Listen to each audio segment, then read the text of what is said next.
Good afternoon, everybody, and welcome to today's webinar.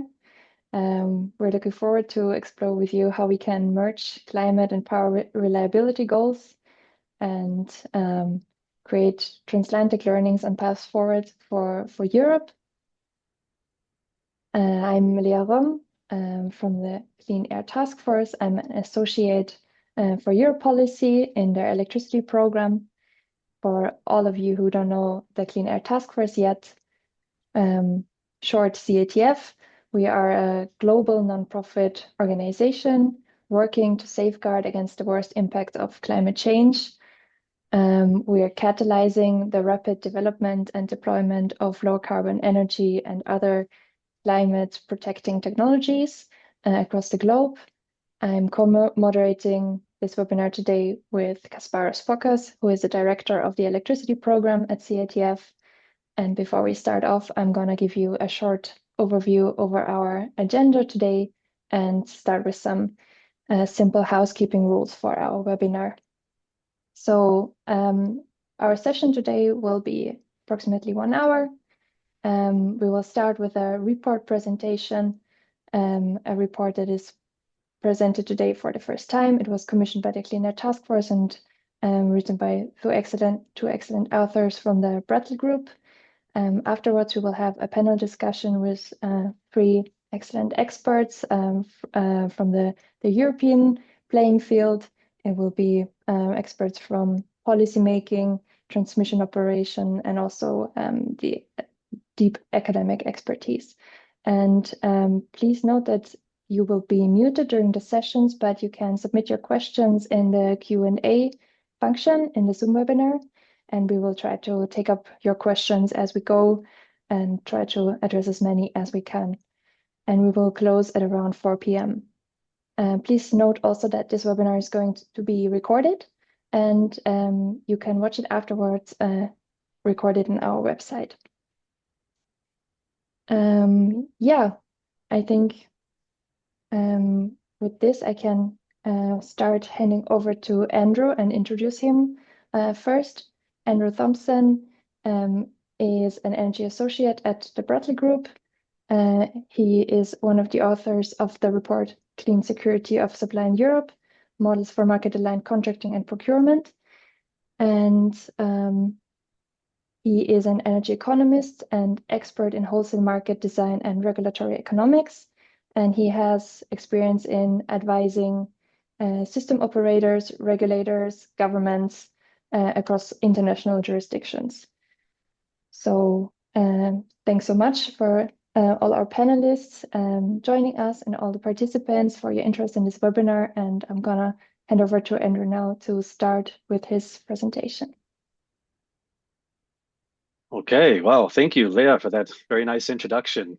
So very excited to be here today and very excited to be talking a little bit about some of my favorite topics of how can we align clean energy goals with resource adequacy. And so for those who don't know about the Brattle Group, we're an economic consultancy firm. We have folks all over the world. In Europe, we're based in London, Madrid, Rome, and Paris. And I'm joining you from the Madrid office. And we work with everyone up and down the electricity value chain. We work with transmission system operators, market operators, regulators, and we frequently help everyone how to manage and manage and navigate the clean energy transition. So we're quite involved in all of these topics, and I love to talk about them. So excited to talk about this with you all today. So I'll be presenting on this report that we did for CATF, along with Kathleen Spies, my colleague. And if we can just go to the next slide, I'll just do a quick overview of how we've kind of set this up. So we've kind of we'll talk a little bit about some of the issues in power investments and how they've been pursued in the past. We'll talk a little bit about security supply in Europe and how, the experience that we've gotten from past approaches, lots of good lessons learned. And then on the same side, for clean procurement, so how contracting or clean support policies have been implemented in the past. And then we've looked at a number of different jurisdictions of models of how you can merge those two ideas. So how we are pursuing clean energy while procuring security of supply at the same time. And we'll leave with some final thoughts on a better path forward. So if you go to the next slide.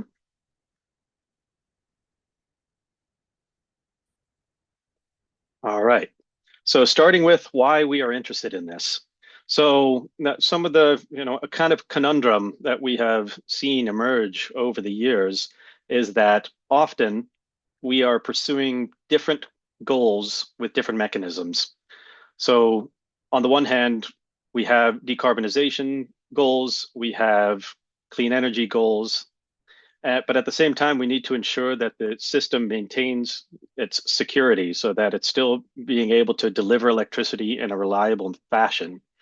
And so we've learned a number of things over the years, is that, when we have these two approaches being disconnected, it can have suboptimal outcomes.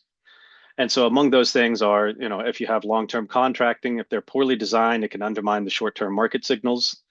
On the other hand, typically when you have clean supply mechanisms, they tend to procure only focused on reliability, not necessarily focused on reliability with clean energy goals in mind. So there's a number of issues that can materialize when we are pursuing these two different goals in disconnected or uncoordinated ways. And the main question is, how can we ensure the security of supply while the system energy needs are changing, while we're still enabling the clean energy transition? And it's not a one and done thing. As we are going through this energy transition with new, cleaner resources and a different energy mix, the resource adequacy needs are also changing. So it's a constant feedback loop that needs to be continually addressed. So if we go to the next slide. So a number of things that we can see is, as we have systems increasingly going to more decarbonized sources, we can observe a lot of impact on the short-term energy markets. So among those things are, as you have more zero marginal cost renewables meeting more of demand for greater periods of time, you kind of expect to see that average clearing prices are in the spot markets and the short-term energy markets reduce over time. What we're looking at right here is a price duration curve. So it's taking all annual hourly prices, arranging them from highest to lowest. And we're looking at Ontario as a good example. Among the things that you can note is that the peaks become peakier.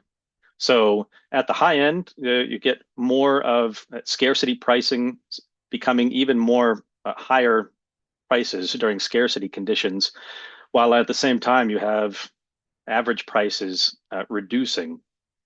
And so this is something that you would expect to see as you get to a more decarbonized energy mix. Potentially all the way getting down to getting into bimodal clearing. So we're at a point where we're having either very high scarcity prices versus low normal prices during normal operations. And so when we have disconnected clean contracting, you can actually induce additional impacts on short-term markets. And this is what we're really focusing on this slide here. So in the case of Ontario, you can see that because they have pursued a lot of baseload power, sometimes in cases of over procurement of these resource types, perhaps you are suppressing and bringing down the price signal even more than what would otherwise have emerged. We also see in the price duration curve, there's kind of some price shelves are emerging because of policy support for certain resource types. And then on the farther bottom hand corner, you can see that the increasing increasing frequency of negative prices, that's indicative of the need for more short-term storage. And actually, this is looking at when Ontario was a single price for the whole province.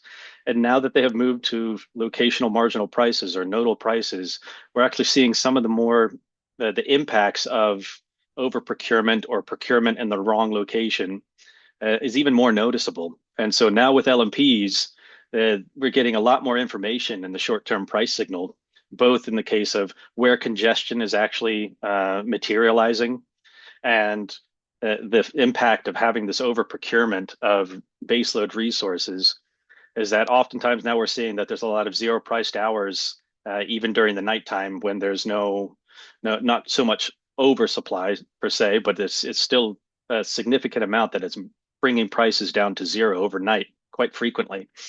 So, that transition to having a more nodal, locational aspect to your energy pricing is revealing a lot more information that was kind of hidden before. So, and we were quite involved in uh, assessing the benefits and the impacts of moving to this. So, this is another thing that we're always interested to talk about.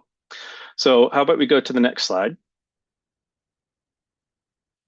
So, here's a kind of snapshot of where we're at right now. This is from the recent Acer 2025 Security of Supply report. And they noted that among some of the concerns with how we are going about ensuring security of supply, and particularly capacity mechanisms, is that oftentimes, because the design of this approach is to secure reliability at a least cost, not necessarily to ensure least cost for reliability and clean energy mix. And so Acer noted a couple of concerns with that. A lot of capacity supply, or sorry, a lot of capacity support ends up going to fossil fuels. And this has a lot of issues in that it could lock in fossil fuel dependence, and potentially it could be at odds with the needs to go to a more decarbonized system. So if you go to the next slide, please. So this is kind of just an overview, a snapshot for those who may not be as deeply into capacity markets as all of us are. There's kind of three main approaches that have emerged using markets. So we've got some folks that have implemented strategic reserves, which is just capacity that's held outside of markets that are just used when needed. But then we have capacity mechanisms. And you can see there's been a little bit of movement in the recent years, is that more countries are increasingly going to more centralized capacity mechanism design instead of decentralized, particularly France. Spain is it's developing its capacity mechanism now, and I know all of our panelists are well involved in all of this work, so I'm looking forward to hearing their thoughts on the latest developments as well.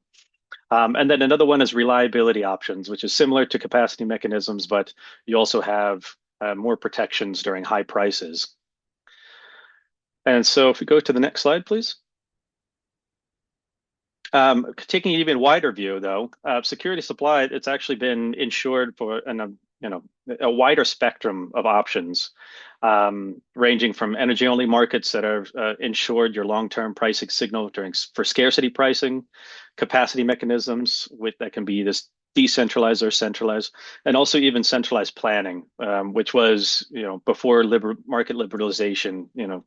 A lot of everything was done vertically integrated utilities. So it's a centralized planner deciding what the resource mix would be going forward.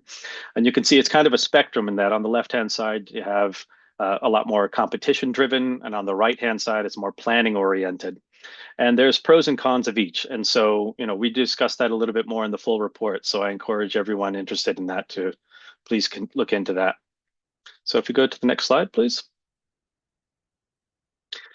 So looking a little bit more detail on capacity mechanisms, this is not it requires a lot of thought in bringing them in to ensure that these are not interfering with the other markets. And there's a number of design decisions that go into creating capacity mechanisms. And these are just some of them. So I'll just touch on a couple of here. One being is, in lots of places we're seeing there's being more of a shift towards needing to define what the resource adequacy need or the security of supply need is on a seasonal basis. So we'll be seeing a shift of, instead of procuring resource adequacy on an annual basis, to actually procuring it into more seasonally defined periods of time. As you can imagine, as we have more weather-based renewable resources, solar doesn't produce as much in winter as it does in summer. So the resource adequacy value is quite different between those times. So there's increasing need to understand both what supply is able to do for you at a certain period of time and what your demand is for resource adequacy, which is shifting over time.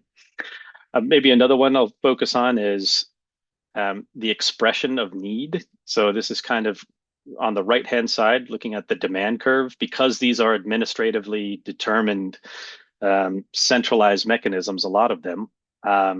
It's the system operator or the market operator procuring reliability on behalf of customers. And so how you express what that need is, it actually has a lot of design decisions going into it. And then the last one is on the derating factors, is how can you express what is the actual reliability that different resource types can bring to you. And this is it's quite a hot topic, especially in Europe right now. So looking forward to hearing more from the other panelists on this. And that derating factors, personally, I think that this is something that needs to have a lot more focus on having more standardized approaches, because that will allow more confidence in what resource type is able to do for you. So if we go to the next slide, keep going. So, and we'll maybe skip to a couple of those. Oh, actually, yeah, we can just touch on that for a second. Previous one. If you go back to the previous one, Liam. Yeah. To take away from this is that contracts also have issues in that if you are perhaps going from the wrong resource mix, even if you have your energy costs declining, your overall cost can still increase. And so when you have fixed costs, investment costs that are passed on through in kind of fixed payments, it can be an issue. So if we can go to the next slide.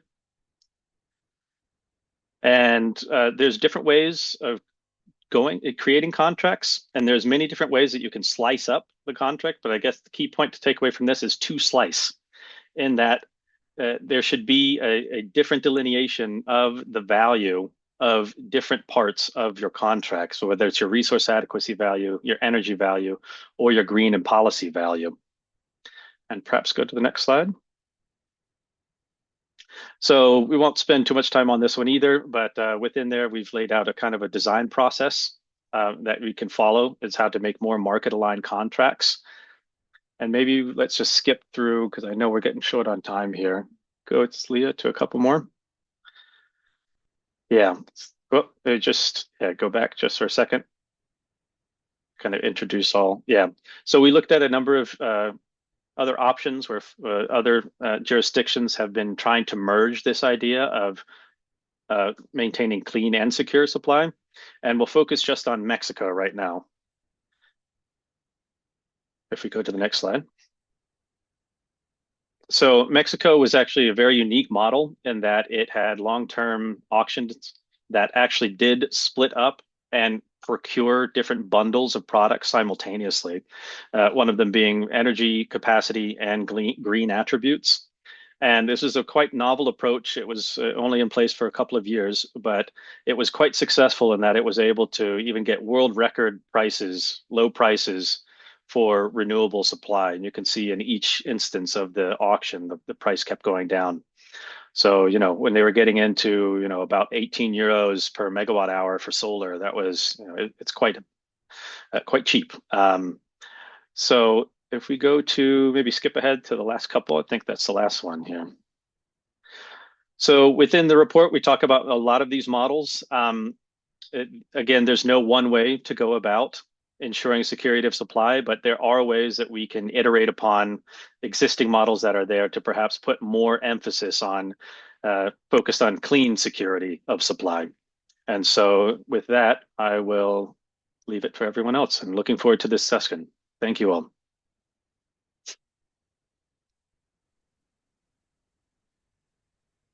Thank you so much, Andrew. I think it was super interesting for everybody. I think you did a great job analyzing all the different planning instruments across the globe and filtering out some best practices and providing some overall design guidances without providing like a silver bullet. As we know, it's not easy to really combine security of supply with clean energy planning. So maybe before I kick off the discussion with the other panelists, I just want to address one small question to you. So after your work, your analysis in this report, did you draw any small conclusion of how we can best make capacity mechanisms in all their varieties make work towards and not against the energy transition? Yeah, great question. So, and it's quite a big question, which I think everyone here on the panelists is also actively working on. I do think in the case of where we are now in Europe, um, we're still kind of in the beginning of figuring this out. Capacity mechanisms, we're kind of in earlier stages of being implemented. And so I do think that they have a lot of opportunity here to learn from other jurisdictions of what has worked, what hasn't worked. And among those things is understanding that it has to be something that's iterative. As your resource mix is changing, your real reliability needs are also constantly changing. And so you need to have processes in place that are capturing that change in both the resource adequacy needs and in what your actual current supply can do for you. So that's why I think getting good de-rating factors is one thing I can point to that I think is going to be very important going forward to better capture what both traditional synchronized generation, dispatchable generation, but also what battery storage, other storage resources, and certainly weather dependent renewables can do for the system. Thank you so much. Thanks a lot. I'm gonna introduce now our other experts that we have here today. Very glad to have you all joining us. First, I want to welcome Matt Wikowski from the European Commission. He works at DG Competition. He works on state aid enforcement in the energy sector. He was one of the authors of the state aid rules in the energy sector. He has extensive experience with capacity mechanisms. He has worked on the Commission's 2016 sector inquiry and 2019 and 2024 the energy legislative packages. So he's a real expert in anything related to state and capacity markets. I'm so glad to have you here. Thanks so much for joining us. And second, I want to introduce Emma Menegatti. She is doing her PhD currently at the Florence School of Regulation, which is part of the European University Institute. She focuses in her research on long-term components of the European Union electricity market. This includes, of course, capacity mechanisms and flexibility support. And her current PhD investigates the future of capacity markets and mechanisms in Europe. Welcome, Emma. Thanks so much for joining us. And third, I want to welcome Javier Barrantes Egaña from ENSOE and also Red Electrica. He leads the cross-zonal capacity allocation work and congestion management. He co-leads ENSOE's working group on capacity market design studies, and he has played a key role in implementing European day-ahead market coupling and the continuous intraday market. So he's our system operations expert here. Thanks so much for joining us, Javier, as well. And for diving deeper into the discussion, I would now hand over to Kasparis to explore more in depth the European topics with our panelists. Thanks so much. Thanks, Leah. Hi, everyone.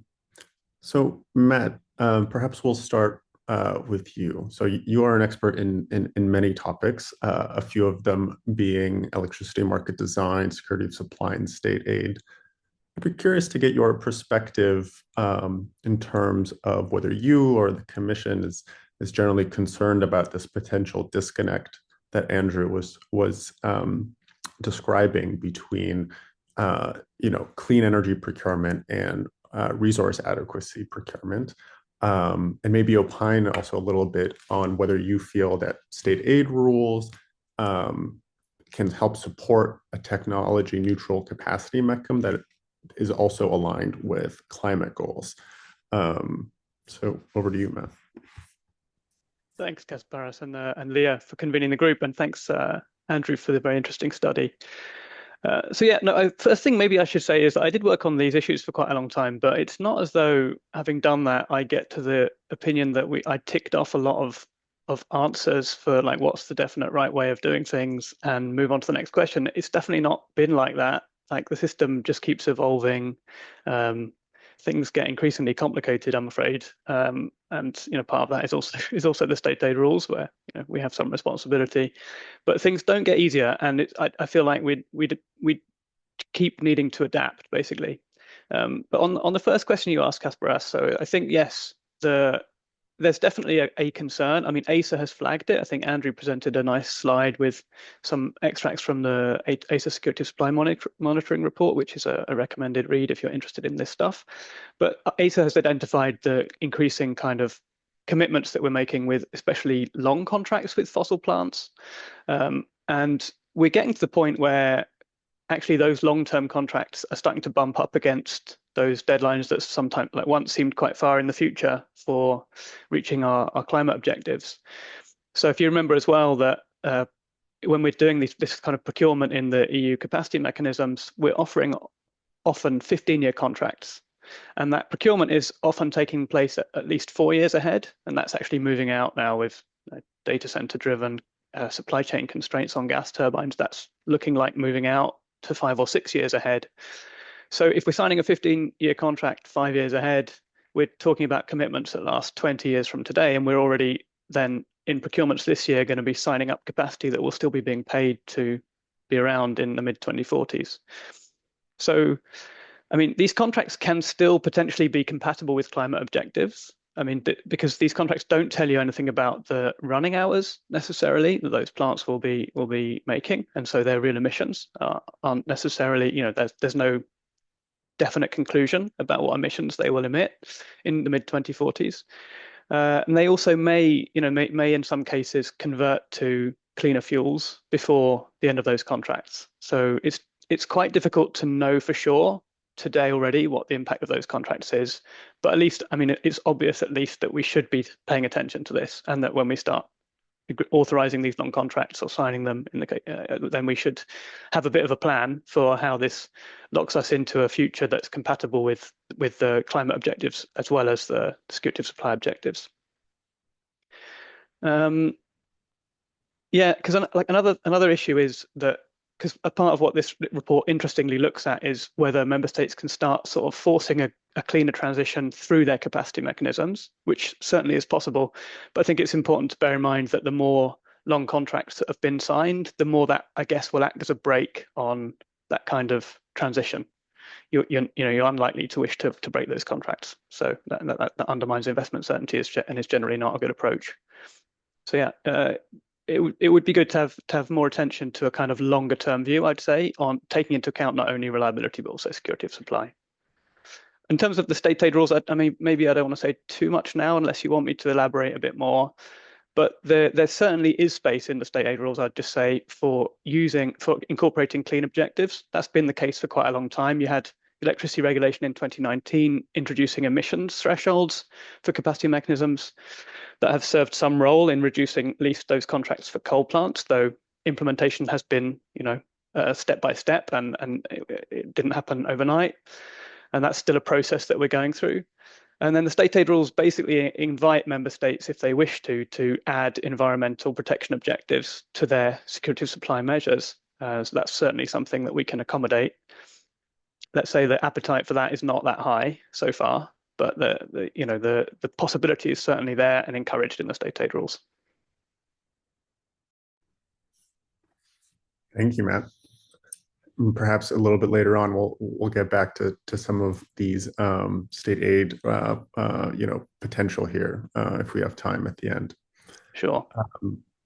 So, Javier, I'd like to move towards you. You co-lead ENSO-E's working group dedicated to market design studies and have a number of experiences related to this topic. So I'd be curious from your perspective, how do you think about coupling resource adequacy and clean energy, and what do the existing analyses show about the reliability challenges in the EU generally?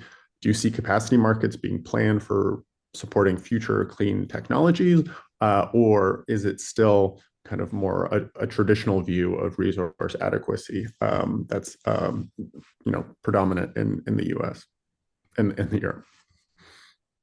Yeah, thank you very much, and congratulations also to Andrew for the report and the presentation. The report, it brings very interesting ideas and also a very good overview on the situation on capacity markets, not only in Europe but also in the world. So resource adequacy, as you have seen also in one of the pictures shown by Andrew, I believe, during the presentation, at least it is in the report. Capacity mechanisms are starting to spread, so to say.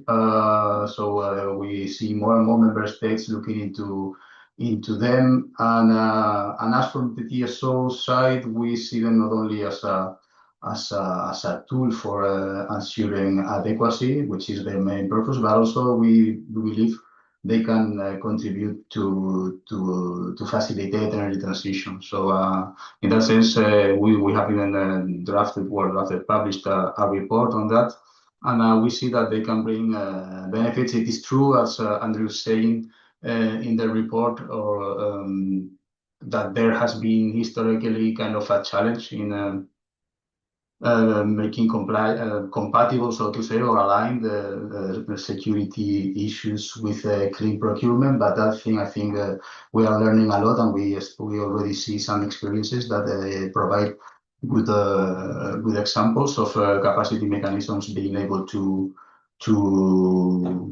help new technologies and clean technologies to get long-term contracts and get installed. But there continue to be many challenges. Some of them have been cited by Andrew, such as the rating. How do you calculate the rating factors to make it? We usually say, we have this request of being by the EMDR for the capacity mechanisms to be technologically neutral. We like to speak also about technology inclusivity, in the sense that maybe if we make a pure technologically neutral capacity market, that could facilitate or make more competitive some technologies, maybe not so positive for the climate objective. So with that in mind, we also think that there can be interesting way forwards by trying to design them in a technology inclusivity.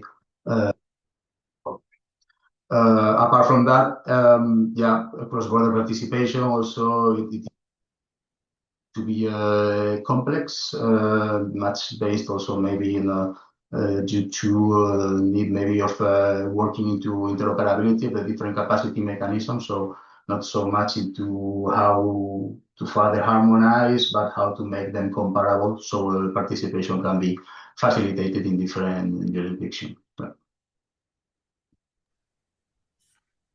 Thank you, Javier. So Emma, I know you have thought a lot about these topics, and perhaps a topic we haven't discussed very much today is the topic of cross-border capacity mechanisms and coordination. So I'd be curious to your perspective. Do you see more potential for cross-border capacity trade, and which cross-border effects, do national capacity mechanisms have on their neighbors? How do we think about the potential benefits, but also some of the challenges with these types of mechanisms? Thank you for the invitation first, and also for your question. Maybe I can start with a bit the cross-border effects. So why are we talking about more coordination in Europe?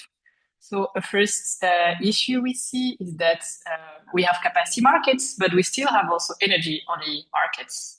And in this case, cross-border effects can be quite a big issue because we have a very interconnected system, integrated wholesale markets. And the problem, I can try to give you the intuition of what happens, is that a capacity market tends to dampen scarcity prices, or at least affects wholesale energy prices. And if you're in this situation where you're sharing in an integrated energy markets, with your neighbors, well, a dampening of scarcity prices will spill over your neighbors. So why is that an issue? In the short term, maybe it's positive, right? The neighbors or the energy-only countries are benefiting from maybe cheaper electricity, more imports. But in the long term, if you dampen scarcity prices, you also completely reduce investment incentives. So what we found doing research is that if you implement a capacity market in solely one country, you will actually reduce the amount of investments in the neighboring energy-only countries. So in the long term, what we see is that we are purely displacing capacity across the border, and looking at the regional point of view, we are not creating any capacity. So we are not working on security of supply properly. So that's the first issue, is we cannot really live easily with a mix of capacity markets and energy-only markets. But maybe the problem is kind of solving itself now, because we see that a lot of member states are considering to introduce a capacity market. So yeah, maybe in the end, that won't be the main question. So that brings us to the second topic. So once we have everyone with a capacity markets, should we go for more integration and cross-border cooperation? And here, yeah, we believe yes, of course. So basically, what we've looked at is how these capacity markets could be integrated. Maybe the first step would be to move away from a national capacity market clearing to regional or even EU-wide clearing. Why? Because we would put all capacity bids in direct competition and truly select who is the cheapest in the region, instead of doing it all separately. And also it would make it easier for everyone. And a second step, which we believe would be interesting, is to move away from nationally defined capacity demands and go towards regionally defined demands, to avoid the risk of member states either over procuring or under procuring, which is a bit the issue that we believe might happen if we stay with national schemes. And are we there yet? Not really, because we are still with this very national perspective. I think one first barrier is that we would need to have a minimum of harmonization of the products. So kind of agree on, for example, we talked about B-rating methodologies, but on a lot of set of parameters, and also on one type of auction design and contracts. So actually we do have a bit of harmonization in Europe. So we have more reliability options, centralized schemes, etc. But we believe regional initiatives could be set up to converge faster. I think the Nordics are starting the discussion, for example, but it could be also around Belgium, Netherlands, France, Germany, actually as it happened in, for example, balancing or other markets. A second barrier that we see is how do we agree on common scenarios of the future? Because to design a capacity demand, well, we need to agree on, okay, what will be the electricity demand in 4 years? What will be the availability of nuclear, hydro? What will be the state of our network? And what we see that in the past, it has been difficult for member states to kind of accept EU level defined scenarios, because it's difficult to get everyone on board. So maybe they will have additional assumptions in their national assessments. So maybe here an in-between could be to go for regional assessments, where we don't need the 27 member states to agree on everything, but maybe a smaller set of countries.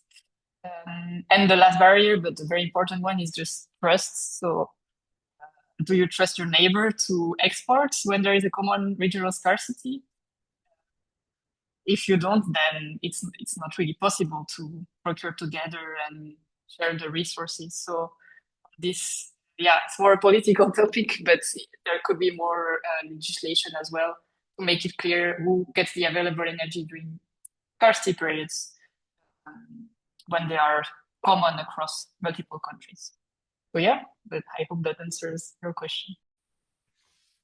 Thanks very much, Emma. I think this opens up, a very interesting topic generally. So following up on that, maybe back to Javier, I'd be curious to get your perspective on, do you see coordination and harmonization efforts across Europe that are emerging? And from your perspective, what would need to happen to enable them? Emma mentioned regional efforts potentially being more plausible in the near term, the need for consistent derating, common scenarios. Be curious from your perspective, is this something with potential? And what are some of the challenges here? So that's a good question. I would say I think we see some interest. So it's appeared a bit in the discussions recently, at least in some regions, like the Pentalateral Forum. So it's Belgium, France, Germany. I don't know who I'm forgetting, but this area, I think they're discussing a bit security of supply and how to make it more coordinated. But there is nothing out, no reports out yet. But we definitely see discussions appearing, at least between TSOs, that maybe want to cooperate a bit more, especially because we already have in EU law requirement for that TSOs need to allow for cross-border participation in their capacity markets. So that's also one reason why TSOs have to cooperate a bit already to maybe harmonize their products, etc., to make it easier. But yeah, it's all a bit preliminary, but we hope to see some regional initiatives appear in the coming years. Mm-hmm. But yeah, definitely harmonization would be a bit of a challenge. But I mean, if we look at the history, I think each time we had a new capacity market, it was quite inspired from the existing ones. So in a sense, there is already a kind of horizontal harmonization happening. Right. But yeah, it's not enough. Thank you. Javier, I'd be curious to get your perspective on these questions. Yeah, thank you very much. Yeah, I mean, as Emma is saying, we are all building on previous experiences. So, and also Andrew points out that he says no, like we are at the beginning, and that's a bit the feeling I always have with capacity mechanisms. In some countries in the world, they have been having capacity mechanisms for many years, and they are continuously evolving. To me, there is a double signal there. So it is, first of all, of course, it's a kind of a learning curve, of course, but also the challenges are varying. And I think this is what most limits the potential harmonization, full harmonization, or one-size-fits-all, or EU-wide capacity mechanisms, in the sense that even if we all have kind of the same target, we all have different starting points and different system security challenges. So that leads us to having limited margin to have a great level of harmonization. Of course, cross-border participation, as Emma was pointing, it helps because it brings many advantages, not only in terms of avoiding overprocurement, but also in terms of mitigating cross-border effects in the functioning of certain markets. So it is very relevant. And of course, there can be regional initiatives, experiences in those systems with maybe similar challenges, similar mixes, very well interconnected. So there can be, and there are ongoing initiatives on that. But yeah, to me, it remains a bit difficult to already start thinking about how could it look a European-wide, so to say, capacity mechanism market, so to say. Just maybe in the future, when we are closer, all of us, in our future starting point towards whatever target we will have in the future, we will be better positioned. But nowadays, I see that we have very different departing points. Thanks, Javier. Matt, I see your hand is up. Thanks. Yeah, I just wanted to have a word too on this harmonization question, because I think it's really important. I mean, and Andrew's used to me, and other consultants are used to me arguing with them about this to some extent, because I know consultants like to say, you really need a bespoke solution.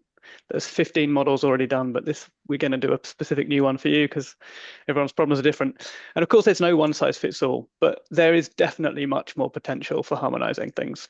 We have different starting points, Javier, but we have the same problems. We have roughly the same situation that we're dealing with. I mean, yeah, and of course, part of that problem is sort of human nature, and that's probably why we have, endless different solutions for the same problem across the world, actually, not just in Europe. So one thing we did in the latest state aid rules, the CSAF, you might have seen these, the Clean Industrial Deal State Aid Framework, we added a chapter on capacity mechanisms, and we have a checklist in there, and that is a sort of gentle step, I'd say, towards harmonization. So there's nothing mandatory there, but there's an option for the member states that wish to. And there are two models within those state aid rules. Basically, there's a kind of model for a market-wide capacity mechanism centralized, and there's a model for a strategic reserve.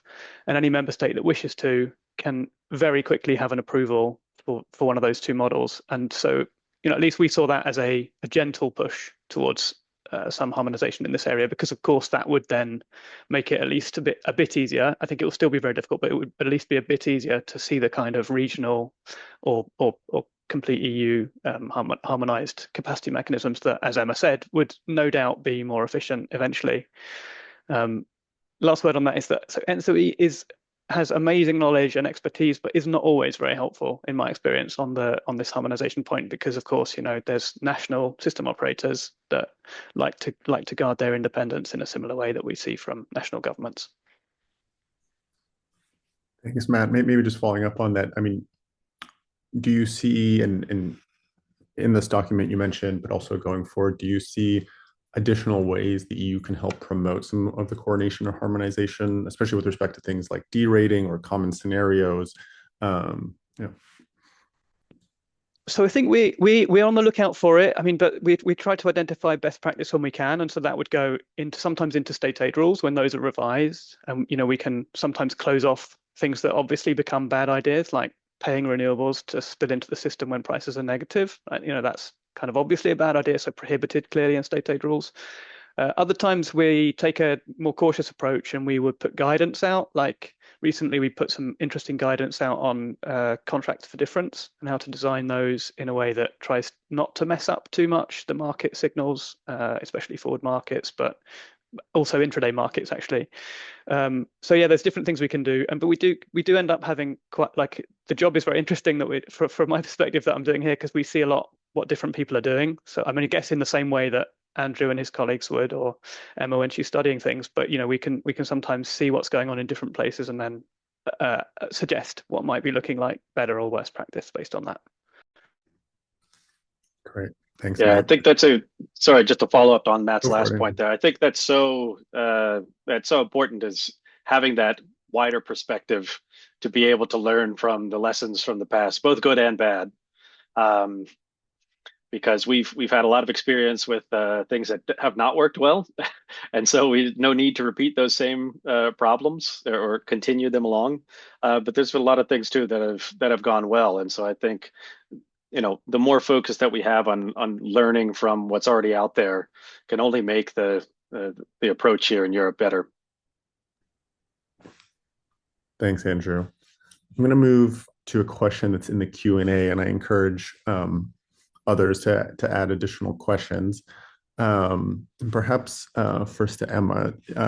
So the question is, what happens if some highly interconnected countries maintain energy-only markets while neighbors adopt capacity mechanisms? Do we need intervention or let market forces resolve this? Good question. So I think what we have looked at is more capacity markets first, so I cannot answer for strategic reserves. But yeah, what we expect is that in the long term, it can undermine investment incentives in the energy-only countries. And in the long term, it could lead to a domino effect where the only solution for the energy-only country is to also implement a capacity mechanism. So in a way, it's an intervention to resolve it. And I'm not sure what else could be done to restore investment incentives. So, but yeah, in the long run, I think we have more and more capacity markets maybe it won't be such an issue. Thanks, Emma. Perhaps a follow-up that's open to the group for the second question that's here. Interesting point of, a lot of neighboring zones might face scarcity situations simultaneously. Yet, their energy mixes, reliability standards, and so on might differ. So I guess an open question for all of the panelists, how do we think about this harmonization challenge, especially in the context of, if countries are all moving towards decarbonization and applying, portfolios that perhaps are similar and correlated, how do we think about some of the challenges of trade, harmonization, coordination, especially in the context of scenarios or situations where you have scarcity that is occurring simultaneously? I think we've also seen, historically, the impacts of some of the scarcity pricing in Europe and how they have ramifications across borders. So how do we think about that from the capacity mechanism perspective? Andrew, I see you've come off mute. Yeah, so I think that greater coordination and greater regionalization is the solution to a lot of these problems. I mean, if you're in a situation where you have scarcity events happening simultaneously, being able to access the resources that maybe your neighbor has is beneficial.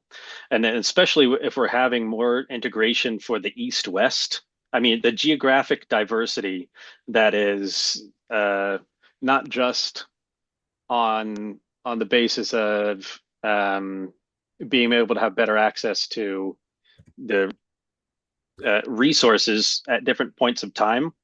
But usually, even when you have a regional scarcity situation, it doesn't happen at the same time and in the same place at the same time, except for maybe, very wide-ranging like winter events or something like that. But even then, they'd never have scarcity pricings exactly overlapping. And so if you have greater integration and greater access, especially across the East-West geographic, let's say, space, that's only beneficial. And that can help us deal with a lot of these simultaneous scarcity issues. So I do think that, greater coordination and regionalization is actually the answer to a lot of these issues. Thanks, Andrew. Well, we're coming up on time. And Matt, I see, were you trying to raise your hand? If you've got time, yeah, I'd like to add 1 or 2 minutes on this. What do you reckon? Go for it. Yeah, so I think the two questions are interesting and they're really linked. So, but when we were discussing the electricity regulation in 2019, which is the one that first introduced rules for capacity mechanisms, this was one of the key questions, like how do you have capacity mechanisms alongside member states that don't want to have one? And the basic European market design in the regulation is resilient to that. So it allows the different member states to make national decisions about their reliability standard and their value of lost load. And then you can, in principle, have a capacity mechanism next to a non-capacity mechanism country. And when you introduce a capacity mechanism, you don't gain any extra rights in relation to trade of electricity. So electricity trading rules, the flows in Europe go based on prices, electricity prices only, and capacity prices do not affect them. So they will indirectly affect those prices over the long term. More capacity build out will affect those prices. But when there's a scarcity situation, it's just electricity prices that affect those flows, and it's very important that those rules continue to be defended until we perhaps move to some sort of regional capacity mechanism situation. Then you could put those rules back on the table, but that would be a major change and would have to be considered very carefully because those trading rules are efficient. That's a big part of what makes the internal market efficient and useful. One thing, though, I'd say especially kind of got exposed in the crisis in 2022 is that, so those rules, the starting point for these things is that you define a value of lost load. You say what value do consumers place on reliability? And the number that member states in Europe generally come out with is something like between 8,000 and 20,000 or 25,000 euros per megawatt hour, roughly, normally that range. Yeah, our prices are almost never enabled to go to those levels. So because of that discrepancy, that's an important planning discrepancy. You almost do have this domino effect that Emma's talking about, where you will not have, if really consumers want to pay 20,000 and you're capping prices at 3,000 in the market, and political disturbance starts at 600, 700, even less. So then there is a missing money problem, this classic one, and you will, everyone will need a market-wide capacity mechanism to address that problem. Thanks, Matt. Yeah, I think that is, one of the fundamental kind of missing money, perfect markets versus political reality, questions that we're always dealing with in market design. So we're almost at the top of the hour.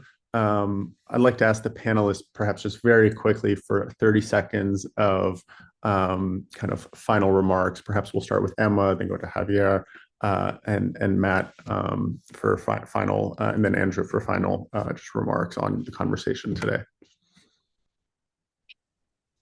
Okay, thank you. Just a quick comment on the reports and the presentation. Super interesting. This idea to co-optimize a bit more capacity and clean energy procurements.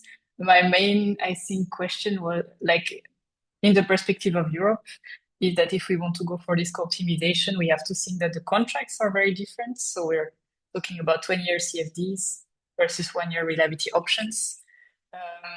But it could be definitely something to explore. But I see it could be quite a challenge to try to optimize everything together. That was one takeaway. Thanks, Emma. Javier? Again, congratulations for the report, and really encourage people to read it. There are many interesting ideas there.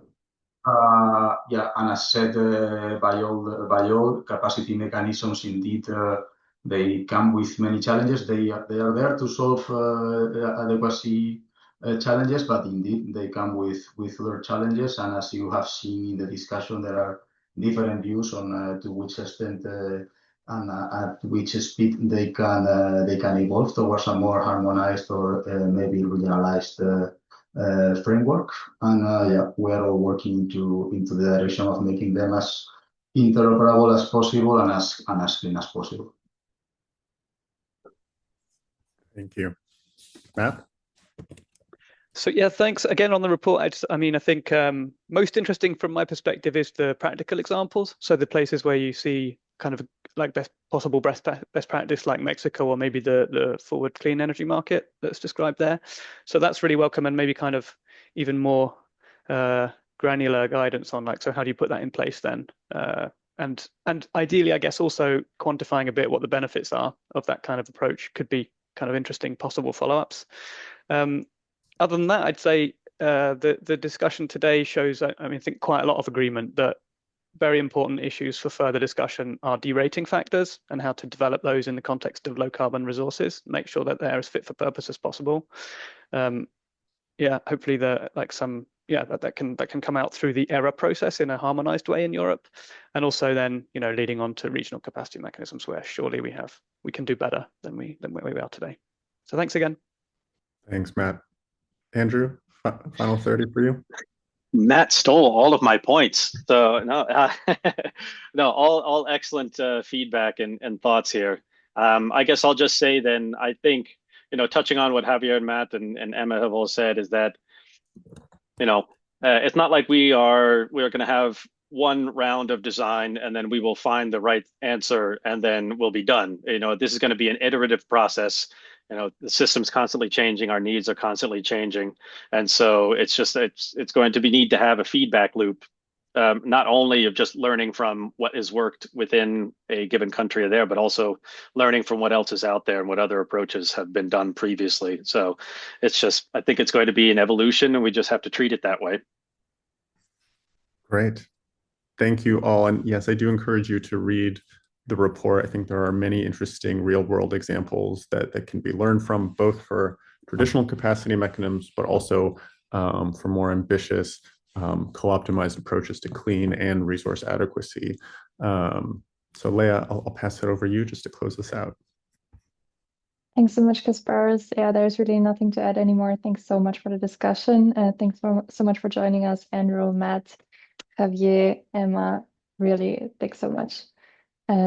Yes, please read our report and reach out to us if there's anything else you want to discuss with us, or if you have any inspiration for an upcoming webinar with us. Thanks so much. Have a Thanks good all. day.